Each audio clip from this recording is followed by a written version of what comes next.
For the last 10 years, the people of Syria have been calling for democracy and fundamental rights. The response from the Assad regime has been brutal, leading to the killing of some 500,000 people. This week, the Assad regime, opposition, as well as the guarantor countries Turkey, Russia and Iran are once again coming together in Kazakhstan's capital, Nur Sultan, for the Astana talks. I'm Hasan Abdullah and I talk to Ahmad Toma, the head of Syrian opposition delegation. Over the last month in particular, we've been witnessing substantial escalation by the Assad regime, by the Russians. They've been targeting civilians, they've been targeting humanitarian aid workers, organizations like White Helmets and so forth. Considering this, is this a good time for the opposition to go into another round of the Astana talks? We've come to Astana to follow up on the negotiations of all these issues surrounding Syria. The Astana talks are extremely important, and they were agreed upon by the Security Council Resolution number 2336. Astana has great significance. The talks are sponsored by the states with a strong military and political influence in Syria. The main goal of these talks is to de-escalate military activity on the ground and prepare for a just political solution that shifts the war-torn country from dictatorship and tyranny to democracy and a civil state. We're facing major challenges, but we're making slow progress.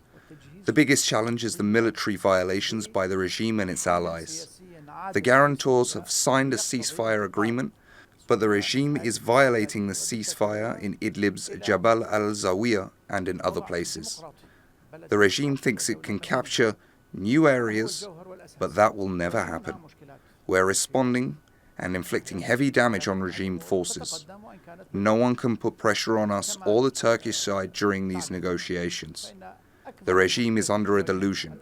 We and our allies are one entity, and we can withstand these violations.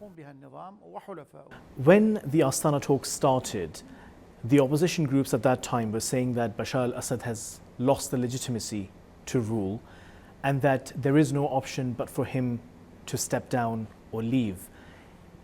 Is that still the position of the Syrian opposition, or have you moved on from this position?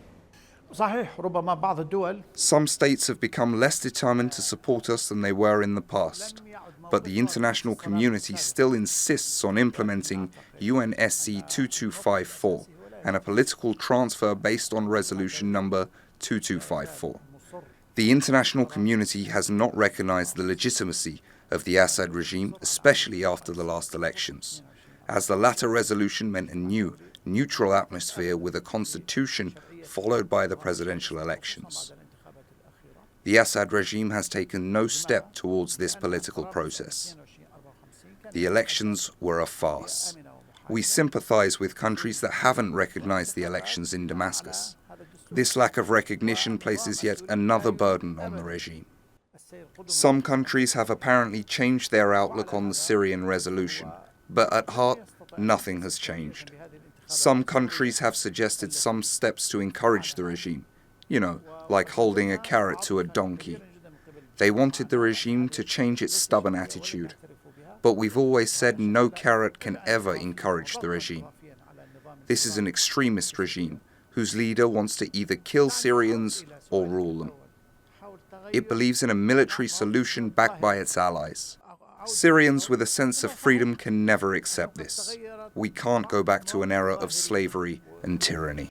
But realistically speaking, is it even possible now, considering the fact that Bashar al-Assad has been consolidating more and more territory?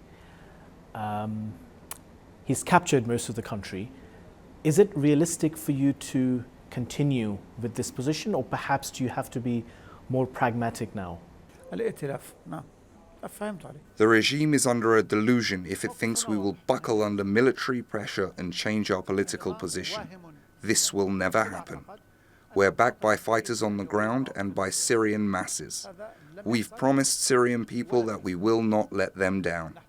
How can we give up on the principles of the Syrian revolution? Let the regime's head first extend a hand to make peace. Then we'll decide if the regime is serious about it. How can we believe the regime wants a political solution when it hasn't released any detainees? Syrians in regime-controlled areas are living in terror. The economic situation in Syria is dire, and mostly, it's the regime to blame. We want Syria to be free, like all free countries that respect human rights and freedom of the press. No one should be suppressed for expressing their opinion. All Syrians are equal. Even Syrians in regime-controlled areas are our fellows and brothers. We want to hereby tell them we are well aware they are living in extremely dire conditions. We largely sympathize with Syrians under the regime's control. We seek a solution for all Syrians, not just the ones in the north. Let's talk about the role of Iran. It seems that Iran has not only been protecting Bashar al-Assad, but it has also been bringing about demographic changes, including sectarian changes in Syria. How do you view this, especially long-term? People in regime-controlled areas wish to move north to opposition-held areas. Iranians want to establish control and influence in Syria, while also wanting to preserve and protect the Assad regime. The Assad regime has guaranteed their interests.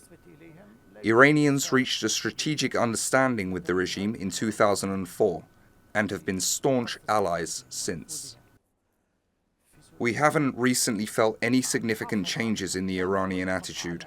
They could have been a little flexible towards the Constitutional Committee, but I think that'd still be inadequate.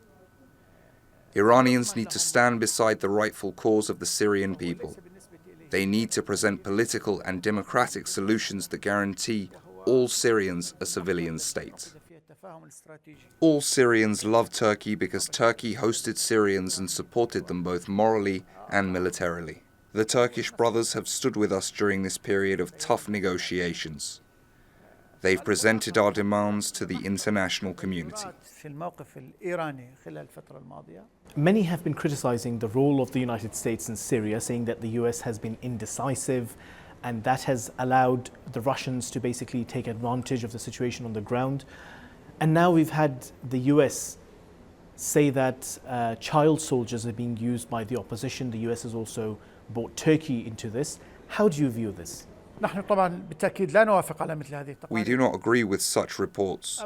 Turkey has never condoned enlisting children in the ranks of the national army. All soldiers were 18 years old. I was the head of the Syrian transitional government 7 years ago. We circulated this principle and sent it to all our factions, as well as the Chief of Staff and the Ministry of Defense. All cadets were 18 years old. We didn't violate the UN Charter.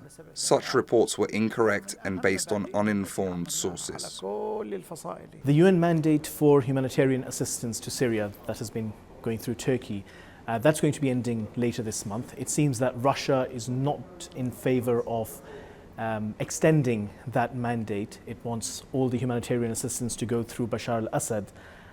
How does the opposition view this? Is that an option you are willing to consider?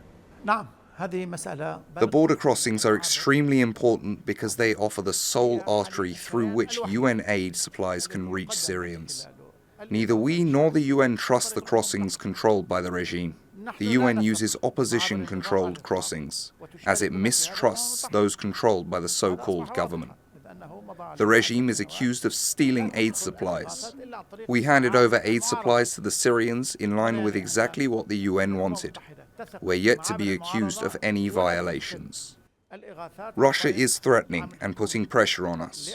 On the 11th of this month at the Security Council, it will look to veto to prevent aid supplies from entering Syria through the Bab al-Hawa crossing. If that happens, all crossings will be shut, and this will pose a major challenge to all Syrians. We'll do our best to convince Russia not to use this veto in the next UNSC meeting. If we succeed, it will mark a major achievement at Astana. There are obviously your wishes, how you would like things to be, and then there is the reality. Realistically speaking, what do you think is going to be the end game in Syria? From the first day of the Syrian revolution, we knew it'd be a long and difficult road to bring change to Syria. We knew we had to make sacrifices, but we're also confident of victory, despite the international letdown.